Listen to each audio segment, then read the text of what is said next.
have 10 life-changing menopause habits that you need to know about. Hi, my name is Julie Catherine. Thank you for stopping by. I am a full 53-year-old menopausal lady that is trying to take control of my life again. So I thought I would share everything my very expensive menopause specialist has told me to do, has led me the way. And I thought, let's just share with the people that maybe doesn't have the opportunity. So I want to give you my top 10 habits. Let's get started.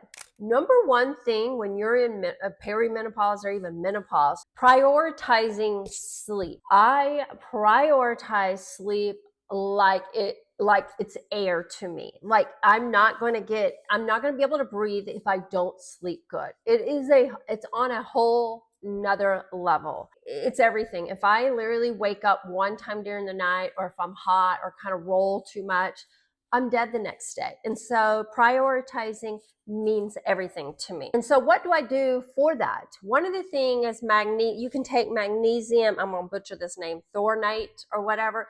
That helps calm the brain. Definitely magnesium is a mineral that we are missing in menopause. So it can naturally help you get you ready to go to sleep, to stay asleep. It's very important. I also have to have 100% organic cotton breathable sheets. I don't know what it is. Also, my PJs have to be cotton, has to be breathable. I mean, I just have to have everything super comfy. I have to have my bed all fluffed up, my pillows. I just can't go in there and lay down and go to bed and have my pillows not fluffed, my bed, my feather. Like I need the whole shebang-a-bang. I need my face wash. I need to be glowy. And when I lay down, I want it to take 30 seconds for me to fall asleep. So I do the routine of calming my brain down and kind of checking out and just kind of winding down for the night. So what else do we need besides the magnesium? We also need like a good multivitamin, clean brand that really brings women over 50 where we're getting all the vitamins and minerals that we need. I also take extra vitamin D. When you're in menopause, somehow our vitamin D levels just are not amping up, even taking a multi. So I do take extra vitamin D. We also need extra fiber in our diets. You can supplement if you're not getting enough. Eating enough vegetables and fruits with fiber, you can also supplement that. Also, a new addition to what I'm doing is creatine. Creatine, I've kind of pushing back on it. I didn't understand what it really did. I thought like weightlifters did it. I don't know. It was just one of those things that they were telling me to do and I wasn't doing it. I just started about 2 months ago and I really noticed it in my muscle and in when I work out and just like the overall shape of my body, I would say. I just feel it's also for your cognitive health. It's just so many things that I don't know. I didn't want to read about it because I literally had it correlated to like somebody that worked out like for competition. I had to get past that. So I'm religious to having it. You need 5 to maybe 10 grams. I would say watch out for the creatine. I have one I'll list below that is just straight up creatine. You can get the ones that kind of bloat you, have too much stuff in it. So they like things that are simple and clean. Thorne is the brand I use, and I can use 2 of these scoops. I can put it in my smoothies, my water. I do it sometimes in my water. I do it in my protein shakes. So I get it how I can. Whatever I'm drinking that day is usually like some kind of protein shake. I throw this in. And those really help me prioritize my sleeping. And it means everything. It means everything. I do not wake up to an alarm. That is another thing. I wake up when I wake up. And some days I'm more tired than others. And last night I went to bed at 1 and I woke up like 6:30. So there you go. Some days are shorter sleep, but I sleep good. Like I woke up thinking I had 9 hours sleep. Let's talk about lifting weights and strength training. Listen, HRT is only going to take you so far. You're not necessarily going to lose the weight that easy, just with HRT only. You might lose 10 pounds. But listen up, these tips I'm giving you are everything that are really going to help you shed the rest of the weight, or maybe you're hanging on to that 15 pounds you can't figure out and you're taking HRT. Bone health and muscle loss is huge after 50 in menopause. So we have to do things to help our bone loss stop in its tracks. And the way we do that is by lifting weights. Now, when they say lift heavy weights, we need to be lifting heavy weights. But if you're starting out, maybe 10 pounds is heavy, okay? And you're going to gradually work up. It is going to be over time. You're going to see the results over time. So lifting a lot heavier than I did, but they had suggested I do no less than 3 days a week. I really think I need 4 days a week. My body type just doesn't shed the weight as easy as it did when I was early 40s, eating whatever I wanted. For me, I need to do 4 days a week, lifting heavy weights. Also walking 8 to 10,000 steps a day. This is why you need like an Apple Watch, an Oura Ring, or something to try to help track the little trackers to help track your steps. It's very important to get our steps in. We kind of live like a sedentary life, more or less, working your 8 to 5 jobs, looking at computers a lot can make you sit a lot longer. Working out and walking 20 minutes on the treadmill, only 5,000 or 6,000 steps. So I need to walk more. So you can literally do that after dinner, walk 20 or 30 minutes slow, just a slow, comfortable walk. That will add in a lot of steps. Anywhere you go, park further out. Those steps add up. I'm telling you, they add up fast. I can tell a world of a difference with my mind and the way I think and the negative thoughts I have when I don't work out. And I'm talking just even walking. Just those little things will just help our mindset get ready and be more vibrant and show up in life a little bit better. What is something that you thought you would never do in your life until now that you're in menopause? I was thinking about that. All these things I was thinking, I would never be doing that. I'd never be doing that. I'm not doing that. I'm not doing that. Yeah. So what is yours? I'm kind of curious. Like we all have those things that we're not doing. Like I'm never going to work out. Like I'm not a workout person.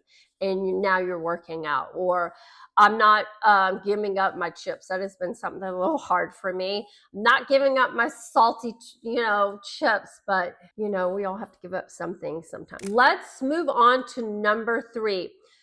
We're cleaning up our nutrition. Okay, so they really wanted me to eat more of a Mediterranean diet, meaning lots of vegetables and fruits. Just Google Mediterranean diet and you'll give you a lot of like samples. They want more lean protein. They really want more protein altogether, but they really just want you to eat more of a Mediterranean diet, meaning it helps to be more anti-inflammatory. The one thing for us as you're in menopause is the inflammation. The inflammation is crazy, and the more processed foods that you eat, the more inflammation you have in your body. And we're trying to get it out. We're trying to have less of it. Because let me tell you, when I get off on a diet because I'm somewhere out of town and I'm just kind of eating whatever they have and I don't have my food around me, I can tell immediately my joints start hurting. I'm a little bit more like lethargic. I'm not, quick and witty. Eating more of a non-processed type food, no sugars, really limiting the sugars is the biggest thing. Also, eating more high protein, healthier fats. They really want you to eat 100 grams of protein. That's a lot. It's not a lot when you start thinking about it. When you get ready to eat, what is your main source protein? Okay, after I work out, I have a protein shake.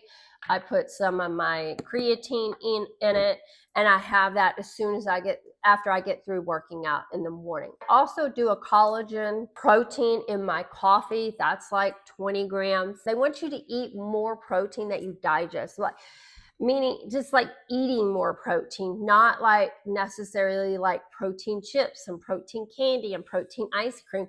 Those are okay to have every once in a while, like when you're out and about or you have a sweet tooth and you want to buy like a Halo Top protein. Those are okay, but we're talking majority of your eating habits week after week. They would rather you have some kind of chicken, fish, shrimp, steak, bacon, even that's high fat, bacon, eggs. They would rather you have large consumptions in that, and then have your like some of your vegetables or your some kind of like Mediterranean side dish with that. When you concentrate on that, a lot of times I'll have like 3 boiled eggs, some cottage cheese, some fruit on that. I'll have a side of half of avocado. Like that would be like a lunch type thing. A trick I've tried to do is maybe have some of the protein chips or just lessen the chip overall. I really try. That is such a bad habit. I'm trying to break it. And so that's kind of the ways I'm trying to get around it. Let's talk number 4, hydration and electrolyte. We're not drinking tap water anymore. I don't know if anybody is aware of that. We're drinking more mineral waters. We are losing minerals left and right with our diet. You need to drink so much water. It's so ridiculous. I mean, sometimes I can't even get enough water, and it's like I'm over it. We're drinking Topo Chico. That has a lot of minerals. They don't want you drinking tap water. It just doesn't have any minerals. It's stripped of everything. I'm going to butcher this name, but it's a French brand. It's Badoit, Badoit. I don't know how to say it. I'll put a picture on it, and it's got so many minerals, and you can get it on Amazon. It's got calcium, chloride, magnesium, potassium, silica, sodium, sulfate. It's got all the minerals that you need. It's really good. You can also do Fiji water. That is another one. And I know what you might be saying. It's like, I can't afford stuff like that. To me, I will go without like coffee from a place. I don't stop at a stop and go and get drinks and any of that anymore. So I would rather spend money on the like majority of the food that I intake. It's just something I kind of prioritize. So one of the things is my waters, because I drink so much of it. And honestly, it's really not that expensive. You think it is because it's just something, but honestly, I don't drink alcohol really anymore, and I'm not spending a ton of money on that, so I'm saving a lot of money. So to me, I'm saving a lot of money even drinking more expensive type water. Also adding a lemon or a lime or an orange to it. They love you to do that. Let's talk electrolytes. These are my cures. I live by these. They help when you want like a flavored water without like the calories or anything like that. I love this Cure brand. I want to get the other, there's like a mandarin one that's really good. I need to get that. But these are our favorite, the lemons. I'll have it listed below, but you just pour a packet in that with the water. They taste really good and really fresh. I don't miss like the sugar of anything. Like sugar drinks, I can't even drink them.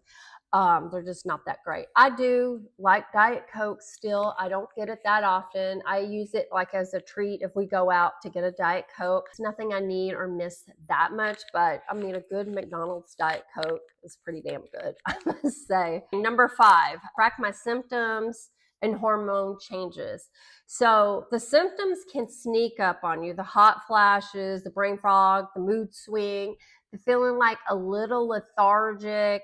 Like, I don't know, like 2 months ago, 3 months ago, I started to feel a little lethargic. And what was happening is my estrogen levels started to go down. So we needed to tweak up. I'm very like self-aware of my things that kind of go on. I started noticing a little bit of more of a mood swing. And then it started with a little bit of like kind of brain fog. I call it a little bit more like lethargic. Like I just didn't have a lot of energy. I wasn't sleeping good, and that was another thing that started really creeping on. So keeping track and journaling some of our symptoms when we go to the doctor, we can have more of an informed conversation with our doctors when we write it down. You can use an app, track patterns if you are a big app person. You can journal, but anything, just get it written down. So when you go in, you start to see a pattern of things. Our symptoms are our biggest advocate of what is really going on in our body. Yes, they'll do the whole blood panel, but sometimes like my estrogen showed in normal range. It looked good, but my symptoms were off. So that's where the symptoms come in. That's why it's really important to advocate for yourself and know your symptoms and kind of how you're feeling. It's kind of weird. It kind of did feel like it was out of the blue, and I was like, I don't know, maybe tomorrow will be better. And then you would have a good day. That's why writing it down in an app or on a journal is very important. Number 6, don't hate me, but you really got to stop drinking. The drinking is high inflammation to the body. So here's what they told me. This was at a time when I did go out a lot. I did drink a lot. I wouldn't say like a drink. I would like I'm a 2 drinker person if we go out, but you know what I mean? Like 3 or 4 nights a week, that adds up. I stopped drinking at home altogether. That really helped. And when I would go out, I'm like down to 1. But what they wanted me to do, because I'm a white wine, rosé type drinker, and those are high sugars, take clear tequila and top it with some Topo Chico with either a lime, several limes squeezed in, or oranges, whatever I like limes, but some people like oranges. And then that would be your drink. And it's kind of stout, I must say, but a lot of places will give me the larger Topo Chico, and you just keep topping it off. And I swear to God, it's like having 2 drinks and not just have 1. I'm saving money because I'm not buying 2. I only have 1. I would sip on some of those. And that was a great way to kind of slow the drinking down. Just kind of wean yourself off. But I did do that. They also said they wanted me to get off the white wine, to try red wine, and they wanted me to dilute it with Topo Chico, which I was like, no, that's not happening. I'd rather drink the tequila. I know Brick Bart, the workout holistic lady, will put a picture on it. She lives by the tequila and the orange thing. Like she has wine too, but that is like one of their things that she'll drink. So those are 2 things that you can do. But just try something. I wasn't an advocate of it. I was like, I'm going all in. Whatever they tell me, I'm going to try it, because I was feeling that bad. I was willing to try anything. And also it helped with some of the weight loss. That drinking, it just adds like negative calories that we don't need anymore. So, and I will say that right there improves your sleep. I tell you what, when I drink 1 drink, I have to tell myself sometimes, girl, you're not going to sleep tonight. And I have to be okay with that. And that's why I kind of sip those kind of drinks. I really try not to do 2 drinks. It just helps me overall. Okay, number 7, using skincare that supports my skin changes. Woo, I'm telling you, even at 50, I was doing different skincare. I just didn't know how much hydration I needed. Like, it is ungodly how much hydration. I'm not even just talking about your face. I'm talking about your skin, your legs, everywhere. So one of the things I was kind of like teetering on is the estrogen cream. I've read a lot about it. She had told me it's perfectly fine to use even with my Retin-A. I haven't started, but everyone that has used it has always came back and said that was the game-changing product that they use. So I'm kind of interested into it. Let me know if you're using the estrogen cream. It doesn't go into the bloodstream. So if you're worried about that, that's not what it is. My doctor was 100% on board with it. And they also think it's fine with my Retin-A and all that. So it is something I'm looking at. Now, we need to be starting with our body care, using more AHA. This is the first. It's a little bit more cleaner line. This is the AHA exfoliator that you can use a couple of days a week. This is followed up by a gentle retinol for your body. This is really nice too. I've been using these for a long time. They just reformulated the packaging, but the Naturium, I'll list that below. You can get those at Target. They have a body scrub and AHA, and they have a gentle retinol lotion for the body. I'm really curious. I've been hearing a lot of good things about it, and stuff that I read is really good. So I'm halfway through these. Once I do that, I'm going to get those and try those out. I'm really into body care. I also use like a Retin-A type product. I am very freckly. I am Irish. I am like red hair and freckles. So I also use a muesli Retin-A and a dark spot fader. Now, I'm never going to be able to fade all my freckles because a lot of them are just natural and that's just my skin tone. But I do try to get rid of all the some damaged one that when we were younger, we put baby oil, Crisco, and we wanted to fry our skin. No one used any sun protection. It was not a word. It was a bad word to ever say, but I'm trying to reduce some of that. I'm trying to get my skin barrier and everything just a little bit more healthier and just plumper. Products I stopped using. I stopped using a lot of products with high fragrance in them, more of a natural fragrance. I try to use like body lotions or in the shower lotions and that kind of thing. I also stopped using products with a lot of alcohol in them. They just dry out my skin more, and that's just not where I'm at anymore. I mean, I remember a time that I was literally using rubbing alcohol to take off my makeup. Yes, I did that. And I was like, oh, my skin's so soft. Yeah, that was not like damaging to my skin. But the other thing I started using is the Jolie shower head. I did it in my Amazon thing. I'll link it again. That takes out all the heavy metals that get laid up in our hair and our scalp, and it just is horrible. I wasn't a believer. Maybe we can put the clip on of me like shaking all the nasty metals out. It was so disgusting. I was not a believer until I got it and then changed out that head. Our hair is just so much. I just cut like 4 inches of my hair, but my hair has grown so much. My skin feels softer just even doing that. I've already had it for over 3 months because I did a change out of the little filter. But yes, worth the money, worth every penny. Our water nowadays, I live in a very populated area and the water is cleaner, but as you get into like a city environment, the water even gets worse. So you need to be having like that, the water filtration system on your hair and stuff. It's very important for our skin and hair. And so that's kind of what we focus on now is the skin and hair and all that. Number 8, practicing self-care. That is one of the things that we talk about is like stressors in your life and what do you do that is like positive and brings you joy or happiness. So prioritizing joy and relaxation or helping you just relax is priority. We moms think it's not, and we kind of like lack thereof. It was like we're always the very end. It's like we're not tired. It's like making sure everybody else is happy all the time. And guess what? We're okay to have moments where it's quiet and we do things that are fun. I've kind of started picking up pickleball a little bit, and that's just been kind of fun. And it gives me like more exercise and steps in. And so that is a win-win. So taking long baths, walking, journaling, reading, anything that you find fun, make sure you're incorporating that so we can get our stress levels down. Number 9, supporting your gut health. Ooh, this is a big one. When you go through menopause, your gut is jacked up. Like, I don't know how else to say it, but it is usually jacked up. It's like bloating, sensitivity becomes more noticeable. If you know what I'm talking about.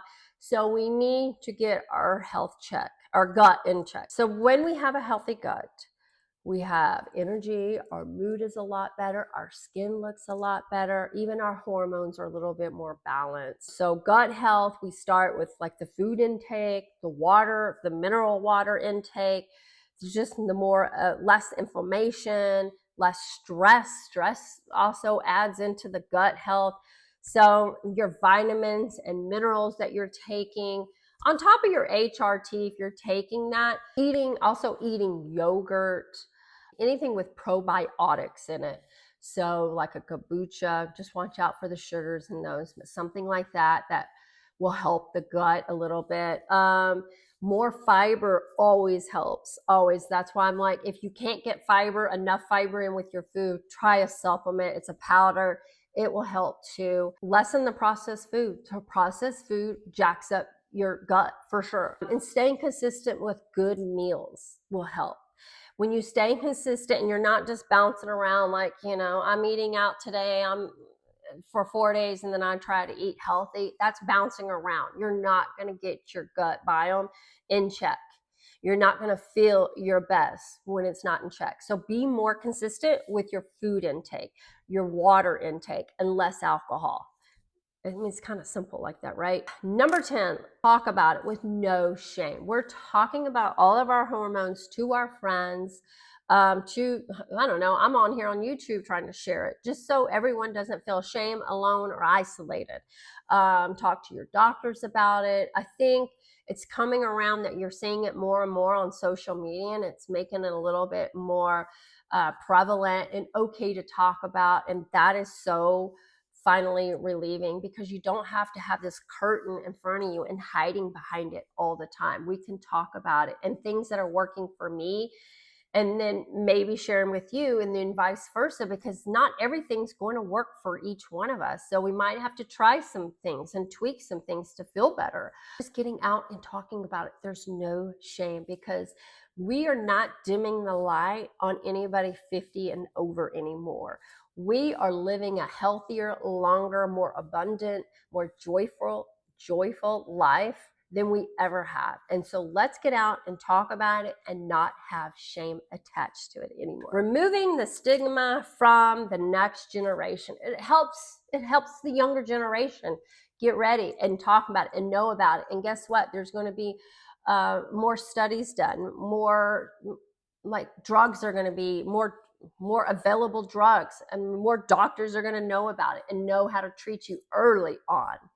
And that's what we really want most of all. Those are my 10 life-changing menopause habits. I hope you found some of these helpful. I hope, just leave your tip that you're doing that kind of has changed your sleep, your weight loss, or anything else. Just leave something down below so we can all share and we can all have a conversation, because that's what I really want to happen. So if there's anything that you have done that's made a big change, please leave it down below. I'm building a community here. We are women here sharing stories that are relevant to each other, that we can help each other and grow. So until next time, make sure you like and subscribe to this video and to my channel. I'm building a community of wonderful, beautiful ladies as yourself. Until next time, bye.